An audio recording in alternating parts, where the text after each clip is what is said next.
नमस्कार। World news में आज सीरिया एक बार फिर अशांत हो गया है। आंतरिक सांप्रदायिक टकराव अब अंतरराष्ट्रीय स्तर पर जंग का रूप लेता जा रहा है। इजरायल की तरफ से सीरिया पर हवाई हमला किया गया है।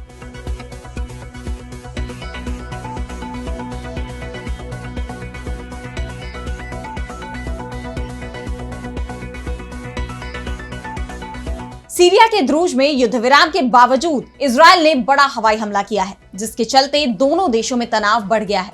और अब इस संघर्ष में ईरान की भी एंट्री हो गई है। ईरान के सर्वोच्च नेता खामेनेई ने इजरायल पर हमले की धमकी दे दी है, जिसके बाद इस संघर्ष का दायरा बढ़ता नजर आ रहा है। तो सीरिया के समर्थन में इजरायल पर हमला करेगा ईरान। खामेनेई की इसी चेतावनी पर हम करेंगे विस्तार से चर्चा, लेकिन आइए जरा उन खबरों को भी देख लें जिन पर आगे होगी बात। अमेरिका में राष्ट्रपति ट्रंप की नीतियों के खिलाफ सड़कों पर उतरे लोग, भारी विद्रोह से व्हाइट हाउस तक मचा हड़कंप, ट्रंप की लोकप्रियता में आई गिरावट। रूस और चीन के साथ बनेगी हिंदुस्तान की तिकड़ी, आरआईसी पर दिल्ली ने दिया बड़ा संकेत, अमेरिका की उड़ जाएगी नींद।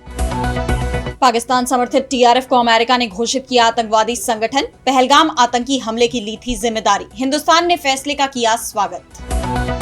और चलते चलते में देखेंगे, गजा से सैकड़ों गधे चुराकर फ्रांस क्यों पहुंचा रही इजरायली सेना, फलस्तीनियों के लिए सोने से भी ज्यादा कीमती। इन सभी खबरों पर हम विस्तार से करेंगे बात, लेकिन पहले एक नजर हेडलाइंस पर। अमेरिका ने चीनी ग्रेफाइट पर लगाया 93.5% anti dumping tariff, electric vehicle की बैटरी बनाने में होता है इस्तेमाल, चीन के साथ बढ़ सकता है तनाव। आलोचनाओं के बाद बैकफुट पर अमेरिकी राष्ट्रपति ट्रंप, एप्स्टीन मामले से जुड़े दस्तावेज सार्वजनिक करने को कहा, उपराष्ट्रपति जेडी वेंस ने वॉल स्ट्रीट जर्नल की रिपोर्ट को बताया बकवास। व्हाइट हाउस ने खोली पाकिस्तानी मीडिया की पोल, अमेरिकी राष्ट्रपति ट्रंप नहीं जाएंगे पाकिस्तान, 18 सितंबर को ट्रंप के पाकिस्तान दौरा का किया गया था दावा। ब्रिटेन ने अपने यहां मतदान की न्यूनतम उम्र 18 साल से घटाकर किया 16 साल, स्टामर सरकार बोली देश की चुनावी व्यवस्था में लोकतांत्रिक भागीदारी को बढ़ाना है इस बड़े बदलाव का मकसद। तो पश्चिम एशिया में अब कभी भी सीज फायर टूट सकता है, इसकी आशंका तो लगातार जताई जा रही है। और अब ईरान की तरफ से साफ कर दिया गया है कि इजरायल अपना रुख नहीं बदलेगा तो वो सीज फायर तोड़ देगा, इजरायल पर हमला कर देगा। दरअसल ईरान के साथ सीज फायर करने के बाद इजरायल ने गजा पर हमले तेज कर दिए, तो सीरिया के खिलाफ नया मोर्चा खोल दिया है। सीरिया के सैन्य मुख्यालय, रक्षा मंत्रालय सहित 160 से ज्यादा टारगेटों पर निशाना साधा गया। सीरियाई सेना के कई टैंक ध्वस्त कर दिए गए। सीरिया की तरफ से तो इजरायल पर पलटवार नहीं हुआ, लेकिन ईरान से इसे लेकर बेहद तीखी प्रतिक्रिया सामने आई है। ईरान के विदेश मंत्री ने सीरिया पर हुए हमले को लेकर नए युद्ध की भविष्यवाणी कर दी। उन्होंने कहा कि यह सब पहले से ही पूरी तरह से अनुमानित था। अगला निशाना कौन सी राजधानी या शहर होगी। कट्टरपंथी इजरायल शासन की कोई सीमा नहीं है और वो सिर्फ एक ही भाषा समझता है। इजरायल के आक्रमण को खत्म करने के लिए सभी को एकजुट होना चाहिए। ईरान सीरिया की संप्रभुता और क्षेत्रीय अखंडता का समर्थन करता है और हमेशा सीरियाई लोगों के साथ खड़ा रहेगा।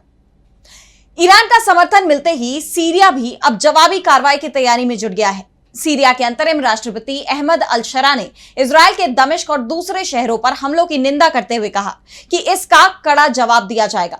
उन्होंने इजरायल को चेतावनी भरे लहजे में कहा कि सीरिया लड़ाई से डरता नहीं है, इजरायल की सेना और नेतन्याहू सरकार अपनी हद पार ना करे। सीरियाई राष्ट्रपति ने कहा कि हमने सीरियाई लोगों के हित को सर्वोपरि रखा है, अगर लोगों की गरिमा को खतरा हुआ तो हम लड़ेंगे। मैं कहना चाहता हूं कि युद्ध से ना डरे। शरा ने आगे कहा कि मैं भरोसा दिलाता हूं कि इजरायली कोशिशों को पूरा नहीं होने देंगे। हम एक हैं, लेकिन इजरायल हमारे समाज को तोड़ रहा है। इजरायल या किसी भी देश के लिए सीरिया में यह कर पाना आसान नहीं है। हम सीरिया के टूटने की साजिश कामयाब नहीं होने देंगे। आपको बता दें कि अहमद अल-शरा के नेतृत्व में सीरिया में बगावत हुई थी, जिसके बाद सीरिया के राष्ट्रपति बशर अल असद को देश छोड़कर भागना पड़ा। असद सरकार को ईरान का समर्थक माना जाता था और इजरायल ने जब ईरान पर पिछले महीने हवाई हमले किए तो उसने सीरिया के आसमान का इस्तेमाल किया था और शरा सरकार ने इस पर सवाल नहीं उठाए। ईरान ने जरूर इस पर आपत्ति जताई थी, लेकिन अब सीरिया और ईरान एक बार फिर से करीब आ रहे हैं और ईरान ने साफ कर दिया है कि वो सीरिया के समर्थन में इजरायल पर हमला भी कर सकता है। इस बीच रूसी मीडिया में ईरान के टॉप सैन्य कमांडर के हवाले से छापी गई रिपोर्ट में दावा किया गया है कि इजरायल और अमेरिका को सजा देने के बाद ही नए युद्ध को रोका जा सकता है।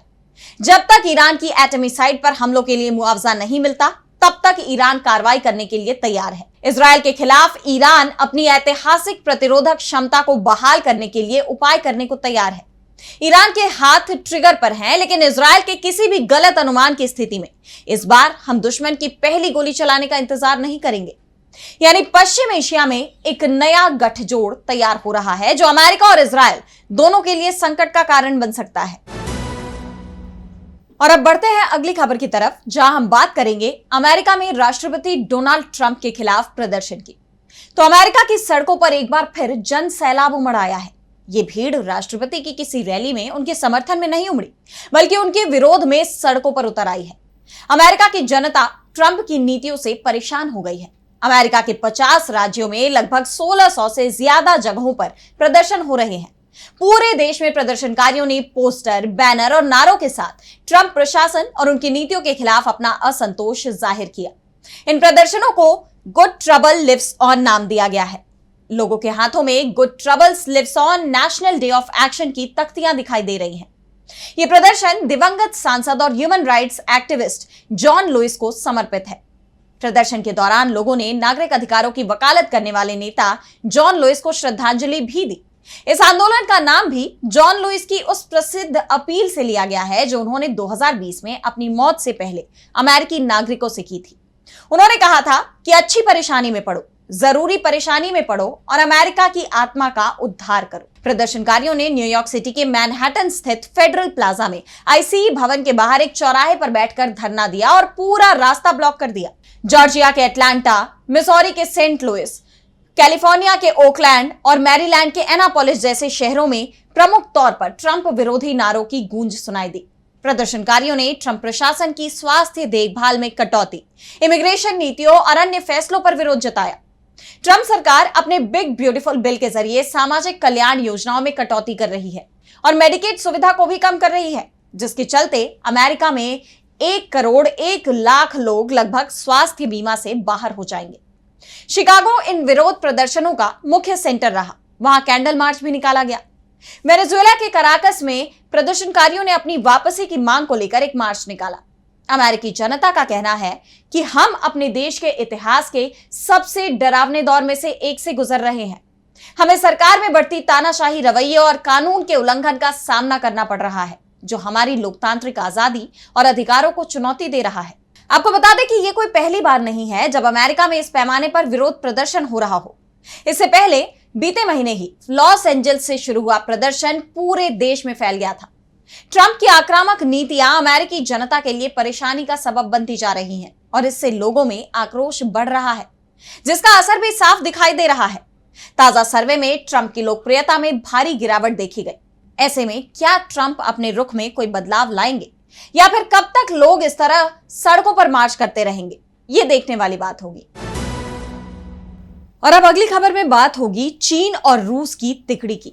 तो एक बार फिर ये तीनों देश अपना संगठन मजबूत करने की दिशा में आगे बढ़ रहे हैं। RIC ट्रॉयका, जिसमें रशिया, इंडिया, चाइना है, इनका ये संगठन एक बार फिर जिंदा हो सकता है, इस तरह के संकेत मिल रहे हैं। रूस ने इसे दोबारा शुरू करने की पहल की है, जिसका चीन ने भी समर्थन किया है। दरअसल इस संगठन की बैठकें लगभग 5 साल से बंद हो गई थी, जिसके पीछे की मुख्य वजह थी 2020 में गलवान वैली में हिंदुस्तान और चीन के सैनिकों के बीच की झड़प, जिसमें दोनों तरफ से कई सैनिकों के मारे जाने की खबर आई। इस घटना के बाद से ही चीन और हिंदुस्तान के रिश्तों में काफी दूरियां आ गई थी। ना ही किसी हिंदुस्तानी दिग्गज का चीन का दौरा हुआ और ना ही इस संगठन की बैठकें बुलाई गई। लेकिन अब हालात सामान्य होते नजर आ रहे हैं। दोनों देश एक दूसरे के साथ रिश्तों को बेहतर बनाने की कोशिश में जुटे हुए हैं, जिसके तहत हाल ही में बीजिंग में आयोजित SCO बैठकों के लिए पहले भारतीय रक्षा मंत्री राजनाथ सिंह और उसके बाद विदेश मंत्री S जयशंकर का दौरा हुआ। रिश्तों में आती नरमी के बीच अब RIC ट्रॉयका को दोबारा एक्टिव करने की चर्चा चल रही है। रूसी मीडिया ने रूस के उप विदेश मंत्री आंद्रेई रुंडेको के हवाले से कहा कि मॉस्को RIC की बहाली की उम्मीद करता है। हम इस मुद्दे पर बीजिंग और नई दिल्ली के साथ बातचीत कर रहे हैं। हम इस प्रारूप को सफल बनाने में रुचि रखते हैं, क्योंकि ब्रिक्स के संस्थापकों के अलावा ये तीनों देश महत्वपूर्ण साझेदार भी हैं। रूस के प्रस्ताव पर चीनी विदेश मंत्रालय के प्रवक्ता लिन जियान ने कहा कि चीन रूस भारत सहयोग न केवल तीनों देशों के संबंधित हितों की पूर्ति करता है, बल्कि क्षेत्र और विश्व में शांति, सुरक्षा, स्थिरता और प्रगति को बनाए रखने में भी मदद करता है। चीन त्रिपक्षीय सहयोग को आगे बढ़ाने के लिए रूस और भारत के साथ संवाद बनाए रखने के लिए तैयार है। रूस और चीन तो पहले से ही इसके समर्थन में है और अब इस पर हिंदुस्तान ने भी सकारात्मक जवाब दिया है। भारतीय विदेश मंत्रालय ने कहा कि ये तीनों देशों को साझा चिंता के क्षेत्रीय और वैश्विक मुद्दों पर चर्चा करने के लिए एक साथ लाता है। तीनों देशों के बीच पारस्परिक रूप से सुविधाजनक तरीके से कार्यक्रम तय किया जाएगा। हिंदुस्तान के इस रुख ने अमेरिका की चिंता बढ़ा दी है, क्योंकि जिस तरह से अमेरिका और चीन के बीच टैरिफ को लेकर तनाव देखा जा रहा है, यूक्रेन युद्ध को लेकर रूस अमेरिका के संबंध भी काफी तनावपूर्ण बने हुए हैं और भारत पाकिस्तान में सीज फायर को लेकर अमेरिकी राष्ट्रपति ट्रंप के दावे को लेकर हिंदुस्तान के साथ भी रिश्ते कुछ खासा अच्छे नजर नहीं आ रहे। ऐसे में इन तीनों देशों का एकजुट होना अमेरिका की टेंशन बढ़ा रहा है। अमेरिका और यूरोपियन यूनियन हिंदुस्तान पर लगातार रूस से संबंध तोड़ने का दबाव बना रहे हैं, लेकिन आरआईसी का पुनर्जन्म उनके लिए बड़ा झटका साबित हो सकता है।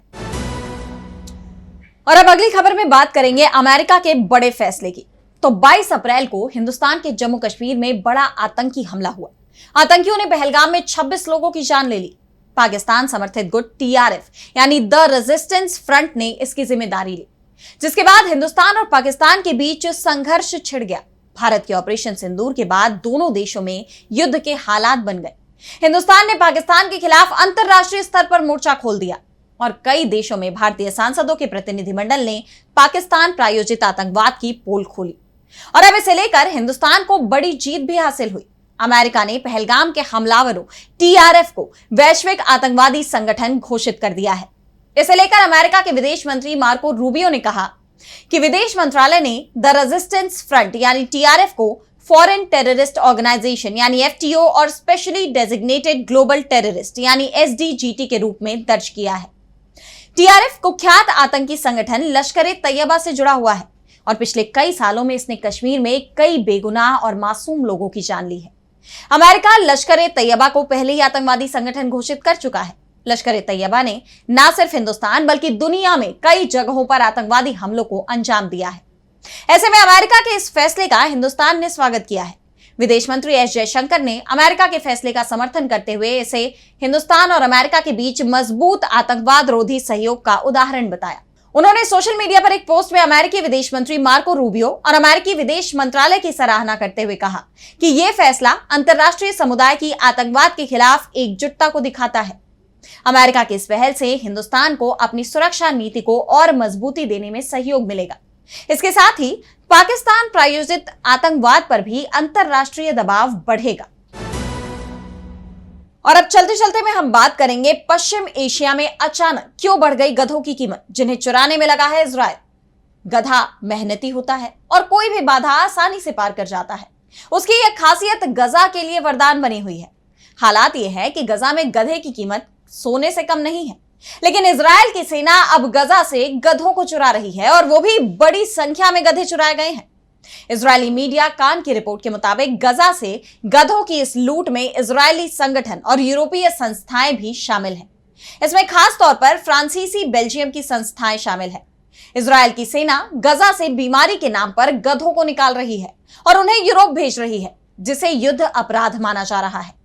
अंतर्राष्ट्रीय कानून के मुताबिक जंग के दौरान किसी आम नागरिक की संपत्ति को जब्त करना युद्ध अपराध है, लेकिन इजरायल पर किसी भी तरह की कार्रवाई नहीं हो रही है। कान ने बताया कि 18 मई को 58 गधों को इजरायल के बेन गुरियन एयरपोर्ट से बेल्जियम पहुंचाया गया और वहां से इन्हें फिर फ्रांस और बेल्जियम के शेल्टर होम में ले जाया गया। इजरायल के इस कदम से फलस्तीनी भड़के हुए हैं। दरअसल गजा में इजरायल के हमलों के चलते सड़कें तबाह हो चुकी हैं, इसलिए ट्रांसपोर्ट के तमाम साधन बंद हो चुके हैं। गजा में इस समय सिर्फ गधे ही ट्रांसपोर्ट का एकमात्र साधन बचे हैं, जिससे गजावासी जरूरी सामान एक जगह से दूसरी जगह भेज रहे हैं। दावा किया जा रहा है कि इस समय गजा में गधों की कीमत भारतीय मुद्रा में बात की जाए तो यह 80,000 रुपए के करीब तक पहुंच गई है। खाड़ी पर नजर रखने वाली मिडिल ईस्ट मॉनिटर वेबसाइट की रिपोर्ट के मुताबिक इजरायली सेना ने इन गधों के फलस्तीनी मालिकों को अनदेखा किया। फलस्तीन का आरोप है कि गजा में लोगों को किसी भी तरह की मदद ना पहुंच सके, इसलिए इजरायल इन गधों को चुरा रहा है। तो आज इस वर्ल्ड बुलेटिन में इतना ही। देश दुनिया की तमाम बड़ी खबरों के लिए देखते रहिए डीवी लाइव और मुझे दीजिए इजाजत। नमस्कार।